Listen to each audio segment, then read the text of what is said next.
Hello guys. अब तक हम लोगों ने एवरेज ऑक्सीडेशन नंबर तक देख लिया है। तो आइए अब आगे बढ़ते हैं। हमारा अगला टॉपिक है calculation of oxidation number of individual elements. आप लोगों में से कई लोगों को अब ये डाउट आ रहा होगा कि ऑलरेडी हम ये देख चुके हैं कि किसी भी इंडिविजुअल एलिमेंट का ऑक्सीडेशन नंबर कैसे कैलकुलेट करेंगे। तो आइए इस डाउट को एक बहुत छोटे से एग्जाम्पल के साथ हम लोग क्लियर करते हैं। फॉर एग्जाम्पल, यदि मैं यहां पे लिखता हूं कि calculate the oxidation number of sulphur in sodium thiosulphate, calculate the oxidation number of individual sulphur in the sodium thiosulphate. तो देखिए अब इसको समझते हैं। सबसे पहले तो हम वो तरीका देखते हैं जो हम लोग नॉर्मली कैलकुलेट कर रहे होंगे। क्या करेंगे, दो सोडियम है तो 2 मल्टीप्लाइड बाय +1 कर देंगे।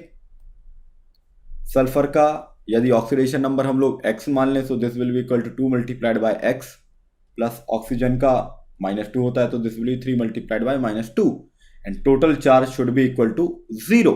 ऐसा करेंगे हम लोग।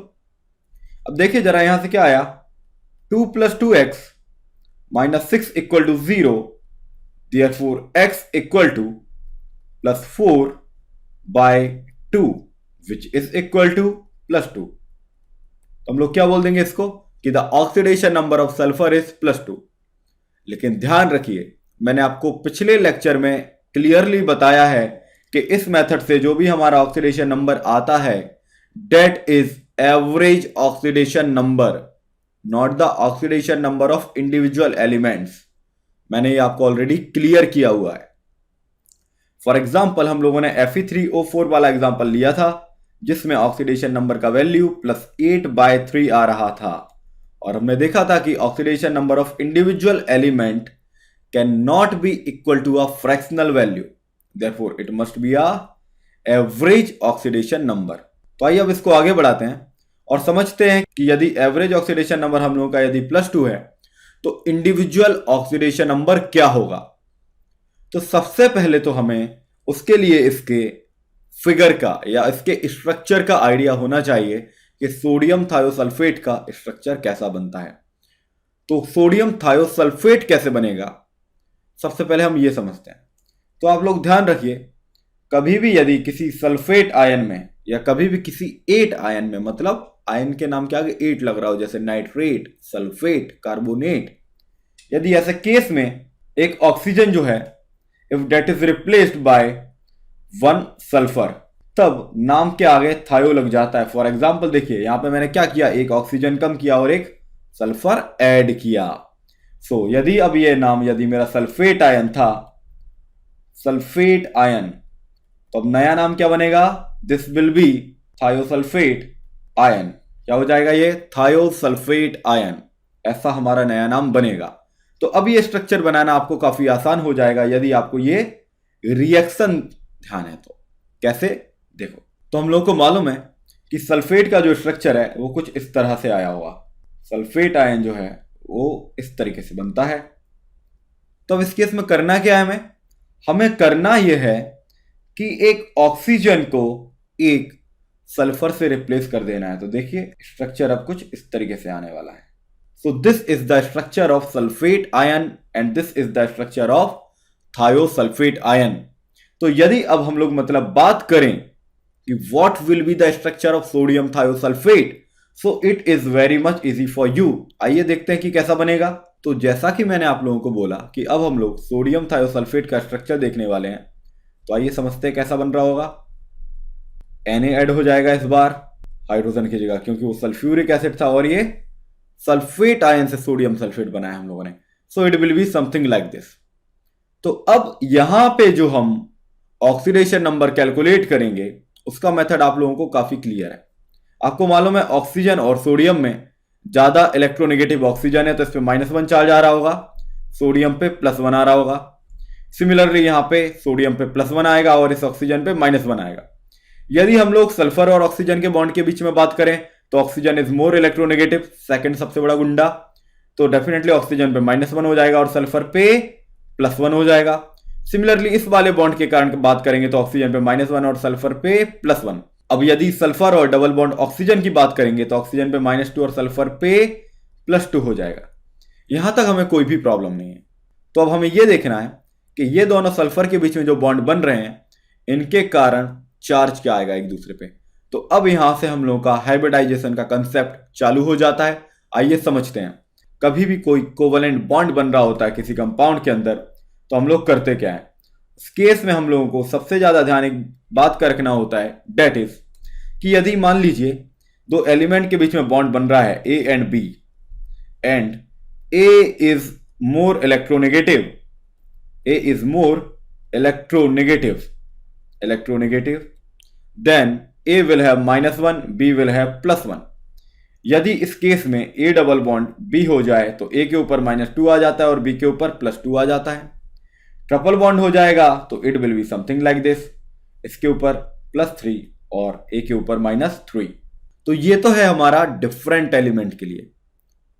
अब यदि हम सेम एलिमेंट के केस में बोलेंगे तब क्या हो, यदि मान लीजिए ए बॉन्ड ए हो जाए तो हमें एक बात का ध्यान रखना होगा कि now element with more S% character will be more electronegative. मतलब जिसका S% कैरेक्टर ज्यादा होगा उसको हम लोग माइनस चार्ज देंगे, और जिसका S% कैरेक्टर कम होगा उसको हम लोग क्या देने वाले हैं, प्लस चार्ज।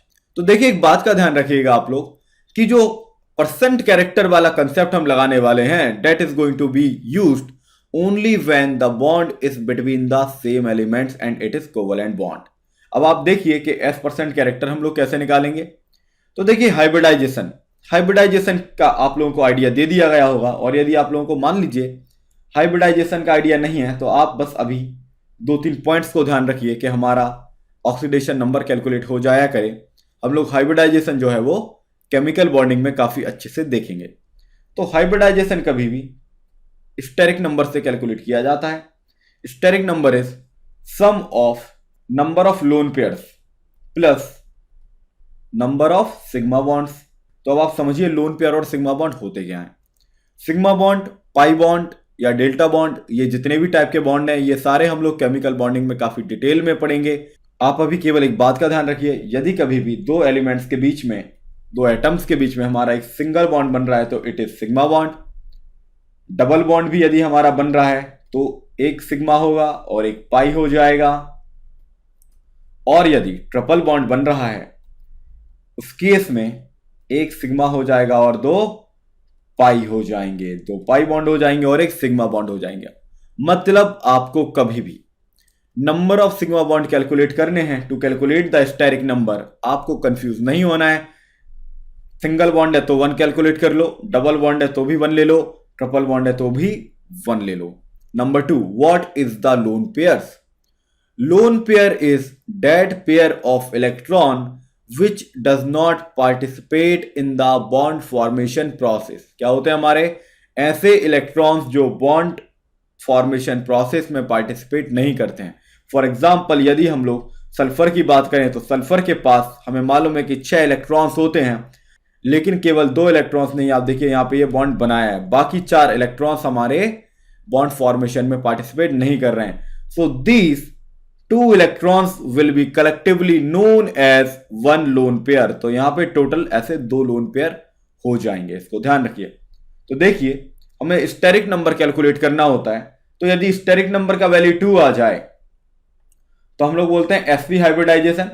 स्टेरिक नंबर का वैल्यू 3 आ जाए तो हम लोग बोलते हैं sp2 हाइब्रिडाइजेशन। स्टेरिक नंबर का वैल्यू यदि 4 आ जाए तो हम लोग बोलते हैं sp3 हाइब्रिडाइजेशन। 5 आ जाए तो sp3d एंड सो ऑन, और इस तरीके से हम लोगों का चलता रहता है। तो आइए अब देखते हैं कि S% का कैरेक्टर हम लोग कैसे कैलकुलेट करेंगे। देखिए sp हाइब्रिडाइजेशन आने का मतलब होता है कि हम लोग के पास 2 सेम हाइब्रिड ऑर्बिटल्स हैं जो कि एक s और एक p ऑर्बिटल से मिलके बनी हुई हैं। किससे मिलके बनी है? एक s और एक p। तो डेफिनेटली इसमें s का कैरेक्टर निकालेंगे तो कैरेक्टर परसेंट कैसे निकलेगा? परसेंट s कैरेक्टर होगा number of s orbitals which is always going to be 1 in this case। तो यह 1 divided by total orbitals which are participating in the hybridization। तो आइए अब इसको समझते हैं, डायरेक्ट एप्लीकेशन चालू करते हैं। तो देखिए सबसे पहले तो हम लोग स्टेरिक नंबर कैलकुलेट कर लेते हैं दोनों सल्फर के लिए, और वहीं से मैं आपको परसेंट एस कैरेक्टर निकालने का फॉर्मेशन बता देता हूं, तरीका बता देता हूं। तो देखिए पहले वाले सल्फर के लिए यदि हम नाम दें S1 और इसको नाम दें हम S2, तो S1 के लिए बात करते हैं। S1 के लिए स्टेरिक नंबर क्या हो जाएगा, जरा आप देखिए। S1 के लिए टोटल लोन पेयर्स कितने हैं, lone pairs plus sigma bond आने वाला है, तो how many lone pairs are there, 2 हैं। So this will be equal to 2 plus sigma bond कितने होंगे, मैंने आपको बताया है कि सिंगल बॉन्ड हो, डबल बॉन्ड हो या ट्रिपल बॉन्ड हो, सिग्मा बॉन्ड कितने काउंट कर लेना है, 1। तो केवल एक डबल बॉन्ड है तो it will be equal to 1। तो यहां से स्टेरिक नंबर आया 3 और हाइब्रिडाइजेशन हुआ हम लोगों का sp2। अब सिमिलरली यदि हम लोग सल्फर नंबर 2 के लिए ये सेम प्रोसीजर अप्लाई करते हैं, तो देखते हैं number of lone pairs plus number of sigma bonds का सम हमारे लिए कितना आ रहा है। तो बताइए नंबर ऑफ लोन पेयर्स कितने होंगे सेकंड नंबर पे जो सल्फर है उसके लिए, कैलकुलेट करिए। तो देखिए आप सल्फर के पास ओवरऑल 6 इलेक्ट्रॉन्स होते हैं, 6 के 6 इलेक्ट्रॉन्स यहां पे बॉन्ड फॉर्मेशन में पार्टिसिपेट कर लिए, 1 2 3 4 5 6, मतलब सल्फर के पास 0 लोन पेयर है। अब सल्फर के पास 0 लोन पेयर है तो लोन पेयर तो आए 0, सिग्मा बॉन्ड्स कितने आएंगे, ये एक सिंगल बॉन्ड के कारण एक सिग्मा बॉन्ड, एक सिग्मा बॉन्ड इसके कारण, एक इसके कारण और एक इसके कारण, टोटल आए 4। So the value of steric number is 4, so this will be sp3 hybridisation. तो जैसा कि मैंने आपको बताया, अब इसका मतलब हो जाएगा कि इसमें टोटल 3 ऑर्बिटल्स बनी हैं और वो एक s ऑर्बिटल और 2 p ऑर्बिटल से मिलकर बनी है। सिमिलरली इसमें टोटल हमारी 4 ऑर्बिटल्स बनी होंगी, एक s से मिलकर बनी होगी और 3 p से मिलकर बनी होंगी।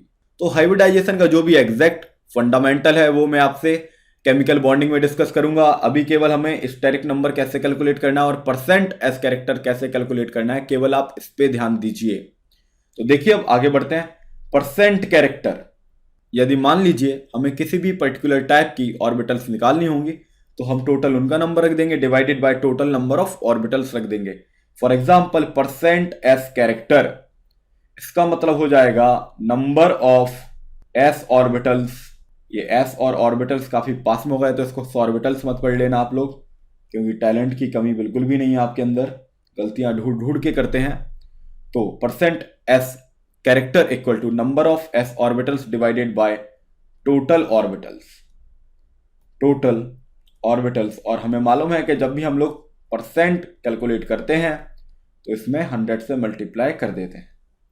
तो देखिए यदि हम पहले वाले केस में करें S1 के लिए, तो S1 के लिए this will be equal to S orbital 1 total orbitals 1 + 2 3, so this will be multiplied by 100, so now this will be equal to 33.33%। और यदि हम S2 के लिए कैलकुलेट करें तो S2 के लिए भी देख लेते हैं। For S2 this will be equal to number of s orbitals 1 divided by total number of orbitals which is 4, it will be multiplied by 100, so what we get here is 25%। तो हम देखते हैं S कैरेक्टर कैसे affect करता है, इस S character से फर्क कैसे पड़ता है इसको समझते हैं। देखिए पीरियोडिक प्रॉपर्टीज में आप सभी लोगों ने पढ़ा होगा या आप पढ़ने वाले होंगे कि s ऑर्बिटल जो होती है that is more closer to the nucleus as compare to p orbital which is more closer to the nucleus as compare to d orbital. मतलब s यदि ऑर्बिटल हुई तो s ऑर्बिटल जो है हमारी वो p के कंपेयर में न्यूक्लियस के ज्यादा क्लोज होगी और p जो है वो d के कंपेयर में थोड़ा ज्यादा क्लोज होगी। अब देखिए न्यूक्लियस के जो ज्यादा पास में होगा उसको क्या करेगा, डिस्टेंस कम होने के कारण न्यूक्लियस ज्यादा अच्छे से पुल करेगा अपने साइड, और यदि इलेक्ट्रॉन्स को या इस ऑर्बिटल को न्यूक्लियस अपनी साइड ज्यादा अच्छे से पुल कर रहा है तो इसके क्या होगी, इलेक्ट्रॉन पे ज्यादा पुल लग रहा होगा और इसकी इलेक्ट्रॉन को पुल करने की टेंडेंसी ज्यादा होगी। मतलब जो भी s ऑर्बिटल में रहने वाला है उसके ऊपर न्यूक्लियस का ज्यादा पुल लगेगा और वो ज्यादा इलेक्ट्रोनेगेटिव होगा। तो सबसे पहले तो हम लिख लेते हैं कि परसेंट s कैरेक्टर मोर है, तो उसका मतलब यह है कि more closer to the nucleus, more percent s character more closer to nucleus, therefore more pull on orbital या ऑर्बिटल के अंदर जो इलेक्ट्रॉन्स हैं देयरफॉर मोर इलेक्ट्रोनेगेटिव। तो आइए अब समझते हैं इसको कि सोडियम थायोसल्फेट के केस में हम लोग कैसे कैलकुलेट करने वाले हैं। स्ट्रक्चर बना लेते हैं।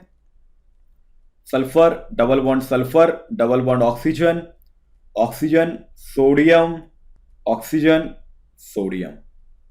एक बार स्पीड में मैं चार्जेस लिख देता हूं जो इंडिविजुअल एलिमेंट्स के आए थे एक्सेप्ट सल्फर।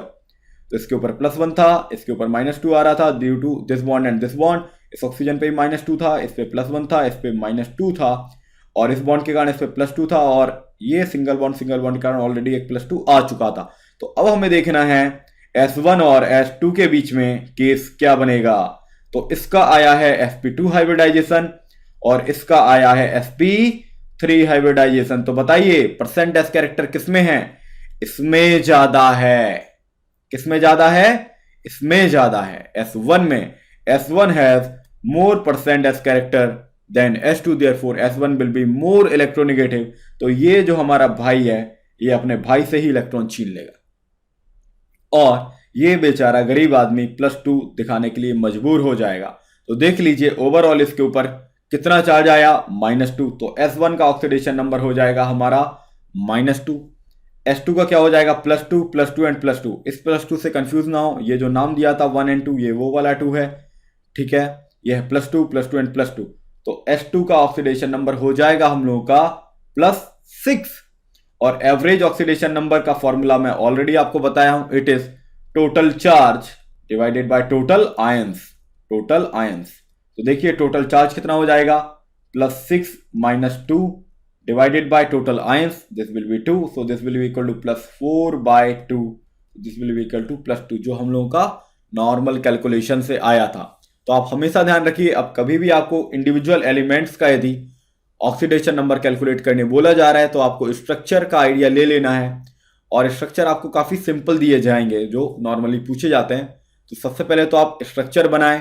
स्ट्रक्चर बनाने के बाद यदि डिफरेंट एलिमेंट्स हैं तो इलेक्ट्रोनेगेटिविटी के बेस पे आप इलेक्ट्रॉन का ट्रांसफर कर दें, और यदि सेम एलिमेंट्स के बीच में चार्ज आ जाए तो हम लोग हाइब्रिडाइजेशन से कैलकुलेट करेंगे, and it is very simple.